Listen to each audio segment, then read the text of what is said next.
بلکہ یہ وہ بدبخت ہیں کہ جن کے پاس اللہ تعالیٰ کا پیغام بھی پہنچا، لیکن انہوں نے اللہ تعالیٰ کے پیغام کو تسلیم کرنے کے بجائے اسے جھٹلایا،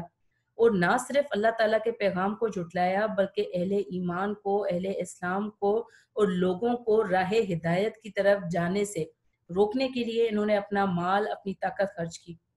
یہی وجہ ہے کہ اللہ تعالیٰ کہتا ہے کہ انہیں آخرت میں ایک ڈھیر بنا کر ڈھیر کی صورت میں جہنم میں ڈالا جائے گا۔ قل للذین کفروا ان ينتهوا یغفر لهم ما قد سلف وان يعودوا فقد مدت سنت الاولین۔ ترجمہ: اے پیغمبر صلی اللہ علیہ وآلہ وسلم، کفار سے کہہ دو کہ اگر وہ اپنے افعال سے باز آ جائیں تو جو ہو چکا انہیں معاف کر دیا جائے گا، اور اگر پھر وہی حرکات کرنے لگیں گے تو اگلے لوگوں کا جو طریق جاری ہو چکا ہے وہی ان کے حق میں بڑھتا جائے گا۔ اب اس آیت مبارکہ میں اللہ تعالیٰ اپنا طریقہ کار بتا رہے ہیں کہ کفر کرنے والوں کے ساتھ اللہ تعالیٰ کا کیا معاملہ ہے، یا اللہ تعالیٰ ان کے ساتھ کس طریقے سے پیش آتا ہے۔ تو اللہ تعالیٰ اس آیت میں ارشاد فرما رہے ہیں کہ رسول پاک صلی اللہ علیہ وآلہ وسلم کفار سے کہہ دیں کہ وہ باز آ جائیں۔ کس چیز سے باز آ جائیں؟ اسلام دشمنی سے باز آ جائیں، مسلمانوں کو تنگ کرنے سے باز آ جائیں، مسلمانوں کو راہ ہدایت کی طرف جانے سے روکنے سے باز آ جائیں۔ اللہ تعالیٰ فرماتا ہے کہ اگر تو کفار باز آ جاتے ہیں، جو غلط کام بھی وہ کر رہے ہیں، اگر وہ ان تمام غلط کاموں سے باز آ جائے تو ابھی بھی اللہ تعالیٰ کے پاس گنجائش موجود ہے۔ اللہ تعالیٰ غفور الرحیم ہے، اور اللہ تعالیٰ اپنے ہر بندے سے، اللہ تعالیٰ ہر انسان سے ایک ماں سے 70 گنا زیادہ محبت کرنے والا ہے۔ لہٰذا یہ کفار اگر اب باز آ جاتے ہیں اپنے کفر سے اور ہدایت کا راستہ اختیار کر لیتے ہیں تو اللہ تعالیٰ کہتا ہے کہ انہوں نے جو بھی غلط کام کیے ہیں، انہوں نے جو بھی گناہ کیے ہیں، ان گناہوں کو بخش دیا جائے گا۔ اور اگر وہ پہلے کرتوت دہرائیں گے، یعنی وہ غلط حرکتیں جو وہ اس سے پہلے کر چکے ہیں، مسلمانوں کو تنگ کرنے والی، دین اسلام کو جھٹلانے والی، رسول پاک صلی اللہ علیہ وآلہ وسلم پر الزامات لگانے والی، اور ان سمیت جتنی بھی غلط حرکات ہیں، جو غلط حرکتیں وہ کر چکے ہیں، اگر وہ انہی غلطیوں کو ایک مرتبہ پھر دہرانے کی کوشش کریں گے تو اللہ تعالیٰ کا ایک خاص طریقہ ہوتا ہے نافرمانوں کے ساتھ نمٹنے کا، نافرمانوں کو سزا دینے کا۔ تو اللہ تعالیٰ کہتا ہے کہ میرا وہ طریقہ کار جو اگلے لوگوں کے لیے میں نے کیا تھا، اگلے لوگوں سے یہاں پر مراد ہے گزشتہ امتیں، گزشتہ نافرمان امتیں جن کی طرف اللہ تعالیٰ نے انبیاء کرام بھیجے، جو انہیں ہدایت کا راستہ دکھاتے تھے اور انہیں بتاتے تھے کہ وہ جو اللہ تعالیٰ کی ذات میں، صفات میں جو شرک کرتے ہیں، اللہ تعالیٰ کی خدائی میں جو کچھ جھوٹے خداؤں کو شریک ٹھہراتے ہیں، وہ اس چیز سے باز آ جائیں، ایک اللہ تعالیٰ کی، واحد اللہ تعالیٰ کی عبادت کریں اور اللہ تعالیٰ کے ساتھ کسی کو بھی شریک نہ کریں۔ اس کے بعد اللہ تعالیٰ انہیں زندگی گزارنے کا جو طریقہ سکھاتا ہے، اس طریقہ کار کے مطابق زندگی گزاریں۔ اللہ تعالیٰ جو کام کرنے کا حکم دیتا ہے انہیں کریں، اور جو ان کاموں سے منع کرتا ہے ان کاموں کو کرنے سے رک جائیں۔ اللہ تعالیٰ نے پچھلی امتوں کے پاس جب اپنے انبیاء کرام یہ پیغام دے کر بھیجے، جو انہیں صحیح اور غلط کی تمیز سکھاتے تھے، جو انہیں اللہ تعالیٰ کی ذات کے بارے میں، اللہ تعالیٰ کی وحدانیت کے بارے میں آگاہ کرتے تھے، تو ان لوگوں میں سے جن لوگوں نے کفر کیا اور اتنی واضح ہدایات ملنے کے باوجود بھی اللہ تعالیٰ کی ذات کا انکار کیا اور اللہ تعالیٰ کے انبیاء کرام کو جھوٹا ٹھہرایا، تو اللہ تعالیٰ نے ان قوموں کو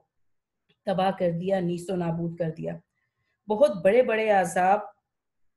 عذاب آتے رہے اس سے پہلے ان لوگوں کے اوپر جو اللہ تعالیٰ کو مانتے نہیں تھے، اللہ تعالیٰ کی نافرمانی کرتے تھے اور اللہ تعالیٰ کے بلانے کے باوجود اس راستے کی طرف نہیں آتے تھے۔ تو اللہ تعالیٰ یہاں پر ان کفار کو، کفار مکہ کو بھی خصوصیت کے ساتھ خطاب کر کے یہی بات ارشاد فرما رہا ہے کہ آپ نے مدینہ پر حملہ کرنے سے پہلے دعا کی تھی اللہ تعالیٰ سے کہ اللہ تعالیٰ آپ کی رہنمائی کرے اور اللہ تعالیٰ جو حق ہے دونوں میں سے اس کو فتح دے۔ تو اللہ تعالیٰ نے حق کو فتح دے دی ہے، اور اب آپ پر یہ چیز ثابت ہو چکی ہے کہ رسول پاک صلی اللہ علیہ وآلہ وسلم جو پیغام آپ کو دے رہے ہیں، جو باتیں آپ کو بتا رہے ہیں، ان میں کچھ بھی غلط نہیں ہے۔ لہٰذا آپ کے لیے ابھی بھی موقع ہے کہ آپ اپنی ان غلط حرکتوں سے، اسلام دشمنی سے باز آ جائیں۔ اگر آپ باز آ جاتے ہیں تو اللہ تعالیٰ ابھی بھی آپ کو بخش دے گا، لیکن اگر آپ اتنی واضح شکست ملنے کے باوجود بھی، اپنے سوال کا جواب ملنے کے باوجود بھی باز نہیں آئیں گے اور اپنی غلط حرکتیں دہراتے رہیں گے، تو آپ لوگوں کو بھی اسی طریقے سے سزا دی جائے گی جس طرح سے آپ سے پہلی امتوں کو، آپ سے پچھلے نافرمانوں کو سزائیں دی جا چکی ہیں۔ وَقَاتِلُوهُمْ حَتَّى لَا تَكُونَ فِتْنَةٌ وَيَكُونَ الدِّينُ كُلُّهُ لِلَّهِ فَإِنِ انْتَهَوْا فَإِنَّ اللَّهَ بِمَا يَعْمَلُونَ بَصِيرٌ۔ ترجمہ: اور ان لوگوں سے لڑتے رہو یہاں تک کہ فتنہ یعنی کفر کا فساد باقی نہ رہے اور دین سب اللہ ہی کا ہو جائے،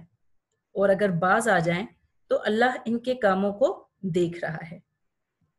اس آیت مبارکہ میں اللہ تعالیٰ مسلمانوں کو حکم دے رہا ہے کہ وہ کفار سے لڑتے رہیں،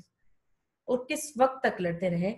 اس وقت تک لڑتے رہیں جب تک فتنے کا خاتمہ نہ ہو جائے۔ فتنے سے یہاں پر مراد ہے فساد، اور فساد سے یہاں پر مراد ہے زمین پر کسی بھی قسم کی برائی، فساد، جھگڑا برپا کرنا۔ زمین پر سب سے بڑا فساد شرک کی حکمرانی ہے، یعنی اللہ تعالیٰ کی ذات میں، اللہ تعالیٰ کی صفات میں کسی اور کو اللہ تعالیٰ کا شریک ٹھہرانا۔ لہٰذا فتنہ ختم ہو جانے کا یا فساد کے خاتمے کا مطلب یہاں پر یہ ہوگا کہ یا تو تمام لوگ مسلمان ہو جائیں یا جزیہ ادا کرنے پر تیار ہو جائیں۔ اب جزیہ جب ادا کریں گے کفار تو اس کا مطلب یہ ہوگا کہ مشرکین کے ہاتھوں میں اقتدار نہیں رہے گا۔ اللہ کا دین مکمل کرنے سے مراد یہ قطعاً نہیں ہے کہ مسلمان کفار کو ہر صورت قتل کر دیں اور دنیا سے کفار کا خاتمہ کر دیں، بلکہ اللہ تعالیٰ نے ارشاد فرمایا ہے اس سے پہلے جزیہ والی آیت میں کہ مسلمانوں کے اقتدار کو اگر کفار تسلیم کر لیتے ہیں تو ان سے نہ لڑا جائے۔ لہٰذا یاد رکھیے کہ اس آیت میں اللہ تعالیٰ مسلمانوں کو یہ حکم دے رہا ہے کہ وہ سکون سے نہ بیٹھیں، وہ آرام سے نہ بیٹھیں اس وقت تک جب تک کہ روئے زمین پر دین اسلام کی حکمرانی کو قائم نہ کر لیں، اور جب تک اس دنیا میں موجود تمام کفار کو، وہ تمام افراد جو اللہ تعالیٰ کا شریک کسی اور کو ٹھہراتے ہیں، جب تک انہیں اپنا فرما بردار نہ بنا دیں، جب تک انہیں اپنا اطاعت گزار نہ بنا دیں، تب تک نہ رکیں۔ اس کے بعد اللہ تعالیٰ آخر میں فرماتا ہے کہ اگر کفار باز آ جاتے ہیں تو اللہ تعالیٰ اس سے باخبر ہے۔ اس کے ساتھ ہی ہمارے آج کے سبق کا اختتام ہوتا ہے۔ یاد رکھیے گا کہ اپنے اچھے عمل کے ذریعے سے اس دنیا میں دین اسلام پھیلانے کی کوشش کر کے ہی ہم کامیابی اور فلاح حاصل کر سکتے ہیں، کیونکہ ہم رسول پاک صلی اللہ علیہ وآلہ وسلم کے پیروکار ہیں، اور انہوں نے دین کو کسی زور سے، زبردستی سے اس دنیا میں نہیں پھیلایا، بلکہ صرف اپنے اچھے عمل کے ذریعے ہی پھیلایا۔ میری اللہ تعالیٰ سے دعا ہے کہ وہ ہم سب کو آسانیاں عطا فرمائے اور آسانیاں بانٹنے کی توفیق عطا فرمائے۔ اپنا بہت خیال رکھیے گا۔ اللہ حافظ۔